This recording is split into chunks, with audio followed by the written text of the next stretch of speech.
Deputy Claire Daly, and the Deputy has 3 minutes. Thanks, Ceann Comhairle.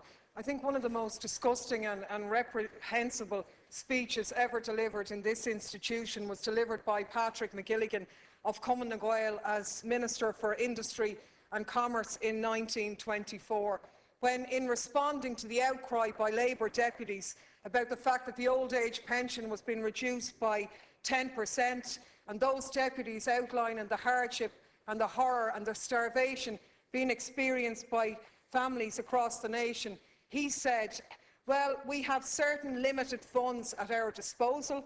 People may have to die in this country and die through starvation.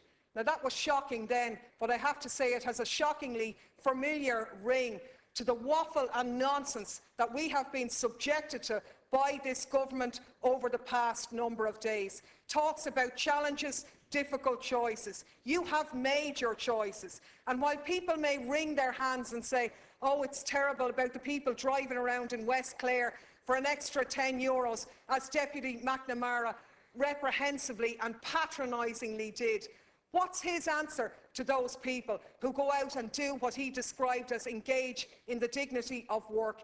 He has put his hands into their pockets and, through changes in the PRSI regime, taken an extra €5 out of the extra tenner that those people get for a week's work. So people don't need your platitudes and you're being patted on the shoulders. They need answers, and they need to know why you have chosen to elevate the interests of the wealthy and the corporations instead of attacking them. And it is actually as simple as that. And we've made comparisons and said that the likes of Connolly and Larkin would be ashamed to think of what's happened to their party. But I mean, to be honest, it's actually insulting to put them in the same sentence as the Labour Party, because you've become the blue shirts that you spoke out against in the 1980s. The reality here is, when you talk about protecting core payments and you talk about the cuts in respite grant, some people who receive the respite grant don't get any other payments. This is their core payment. This is their one payment, the only thing that they get.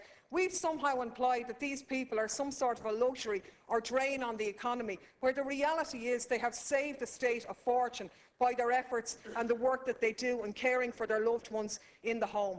We're told that you have to do this to plug the gap in the Social Welfare Fund. The gap in the Social Welfare Fund isn't because allowances are too high, it's because of the chronic unemployment that exists in this state, the unemployment which this government has failed to tackle in any way. So while you say the choices might be difficult, I can tell you they're nothing as difficult as the consequences which you are foisting onto the shoulders of ordinary people. And you only have to look at the statistics. The top 10% of the population in this country have seen their wealth increase in the same proportion as those at the bottom have seen it decrease. Deputy, you should conclude, please. Corporations are getting away scot-free. Your failure to tackle this is the direct reason why people are in poverty, and you will pay a hefty price for that. Thanks, Deputy.